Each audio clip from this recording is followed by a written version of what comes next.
بسم اللہ الرحمن الرحیم۔ السلام علیکم ناظرین، جیسا کہ ہم سب جانتے ہیں کہ شعبان المعظم کا رحمتوں اور برکتوں والا مہینہ جاری و ساری ہے۔ اس مہینے کے نصف یعنی 15 شعبان کی رات انتہائی عظمتوں اور فضیلتوں والی رات ہے، جسے شب برات کی رات بھی کہا جاتا ہے۔ اس رات کو بخشش اور مغفرت کی رات بھی کہا جاتا ہے۔ شب برات دنیا اور آخرت کو سنوارنے کی فکر کا نام ہے۔ یہ رات اللہ کے رسول سے دوری کو ختم کر کے قربت کی طرف بڑھنے کا ایک موقع ہے۔ یہ رات حب الہی اور محبت رسول اللہ صلی اللہ علیہ وسلم کی طرف ایک دعوت ہے، جس پر عمل پیرا ہو کر انسان اپنی دنیا و آخرت کو سنوار سکتا ہے۔ دوستو، شب برات کی مزید تفصیلات آپ سب کے ساتھ شیئر کرنے سے پہلے آپ کے ساتھ حضرت عیسیٰ علیہ السلام کا واقعہ شیئر کرتے چلیں۔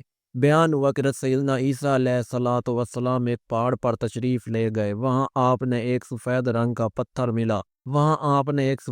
کا پتھر ملاحظہ فرمایا۔ آپ کو وہ پتھر بڑا پسند لگا۔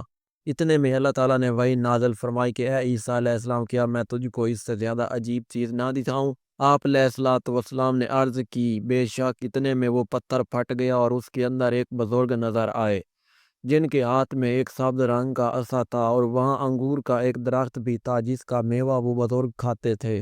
آپ نے بزرگ سے دریافت فرمایا کہ تمہیں یہاں عبادت کرتے ہوئے کتنی مدت گزری ہے؟ اس نے کہا کہ میں یہاں 400 سال سے عبادت کر رہا ہوں۔ تو سیدنا حضرت عیسیٰ علیہ السلام نے بارگاہ الہی میں عرض کی، الہی، میرے خیال میں تو نے اس شخص سے افضل مخلوق پیدا نہیں کی ہے۔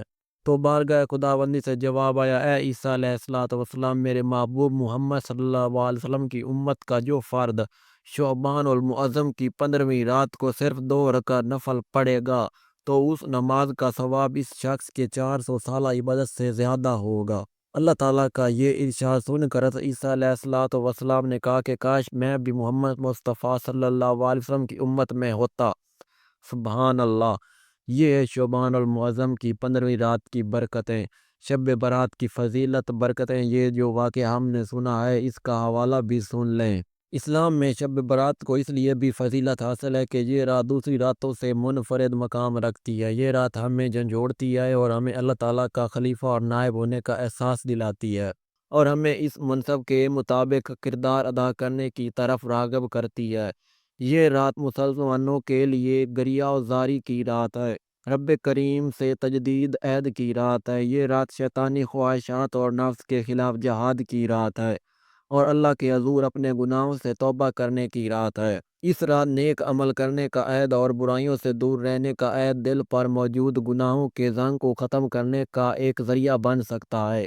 برات کے معنی ہے نجات یا چھٹکارا۔ اس رات کو شب برات اس لیے کہا جاتا ہے کہ اس رات عبادت کرنے سے اللہ تعالیٰ انسان کو دوزخ کے عذاب سے نجات عطا کر دیتا ہے۔ حضرت ابو بکر صدیق رضی اللہ تعالیٰ عنہ سے روایت ہے کہ حضور پاک صلی اللہ علیہ وسلم نے فرمایا کہ اے مسلمانوں، شعبان کی 15ویں رات کو عبادت کے لیے جاگتے رہو اور اس کامل یقین کے ساتھ ذکر و فکر کرو کہ یہ مبارک رات ہے، اور اس رات میں مغفرت چاہنے والوں کے تمام گناہ بخش دیے جاتے ہیں۔ ایک اور حدیث مبارکہ میں حضرت علی رضی اللہ تعالیٰ عنہ سے روایت ہے کہ نبی کریم صلی اللہ علیہ وسلم فرماتے ہیں کہ جب شعبان کی درمیانی رات آئے تو رات کو جاگتے ہوئے قرآن کریم کی تلاوت کی جائے، نوافل میں مشغول ہوا جائے اور روزہ رکھا جائے، کیونکہ اس رات اللہ اپنی صفات رحمان اور رحیم اور رؤوف کے ساتھ انسانیت کی جانب متوجہ ہوتا ہے اور پکار رہا ہوتا ہے کہ ہے کوئی معافی مانگنے والا کہ میں اسے معافی دوں، ہے کوئی سوال کرنے والا کہ میں اس کا سوال پورا کروں،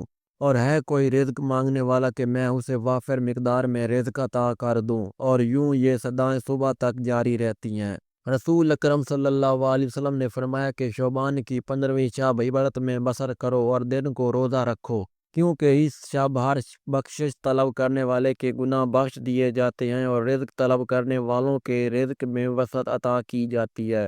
اسی طرح ایک اور حدیث میں حضور اکرم صلی اللہ علیہ وسلم نے فرمایا کہ جب شعبان کی 15ویں شب آتی ہے تو اللہ کی طرف سے اعلان ہوتا ہے کہ ہے کوئی مغفرت کا طالب کہ اس کے گناہ بخش دوں، ہے کوئی مجھ سے مانگنے والا کہ اسے عطا کر دوں۔ اس وقت اللہ تعالیٰ سے جو بھی مانگا جائے وہ ملتا ہے، وہ سب کی دعا قبول فرماتا ہے سوائے بدکار عورت اور مشرک کے، جب تک کہ وہ اپنے گناہوں سے توبہ نہ کر لے۔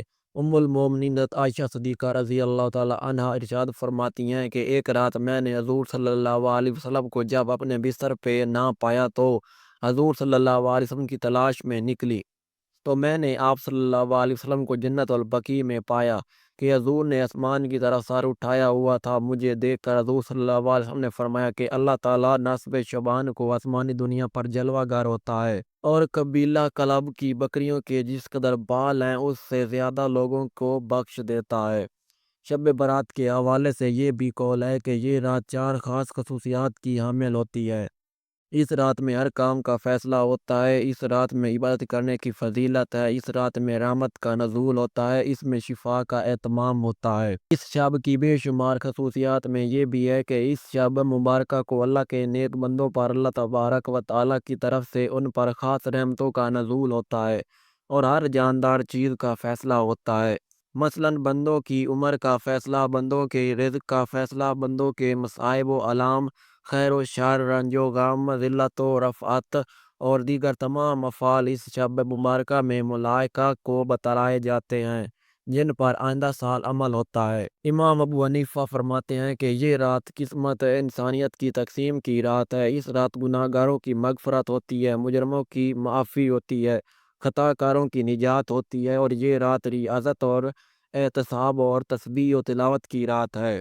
نبی کریم صلی اللہ علیہ وسلم رمضان کے بعد ماہ شعبان میں روزوں کا زیادہ اہتمام فرمایا کرتے تھے۔ اس سلسلے میں اسامہ بن زید رضی اللہ تعالیٰ نے آپ صلی اللہ علیہ وسلم سے عرض کیا کہ میں نے آپ کو رمضان کے علاوہ شعبان میں اتنے روزے رکھتے نہیں دیکھا، تو حضور صلی اللہ علیہ وسلم نے فرمایا کہ شعبان رجب اور رمضان کے درمیان ہونے کی وجہ سے لوگ اس سے غفلت برتنے لگتے ہیں، حالانکہ یہ مہینہ ایسا ہے کہ لوگوں کے اعمال اللہ کے سامنے پیش کیے جاتے ہیں۔ اس لیے میں یہی پسند کرتا ہوں کہ میرے اعمال روزے کے ساتھ اللہ کے دربار میں پیش کیے جائیں۔ حضرت عائشہ صدیقہ رضی اللہ تعالیٰ عنہ نے بھی شعبان میں کثرت سے روزے رکھنے کی وجہ دریافت کی، تو آپ صلی اللہ علیہ وسلم نے فرمایا کہ شعبان وہ مہینہ ہے کہ جس میں ملک الموت کے لیے ان لوگوں کے نام لکھ دیے جاتے ہیں جن کی روح نکالی جانی ہوتی ہے، لہذا میری خواہش ہے کہ میرا نام مرنے والوں کے ساتھ روزے کی حالت میں آئے۔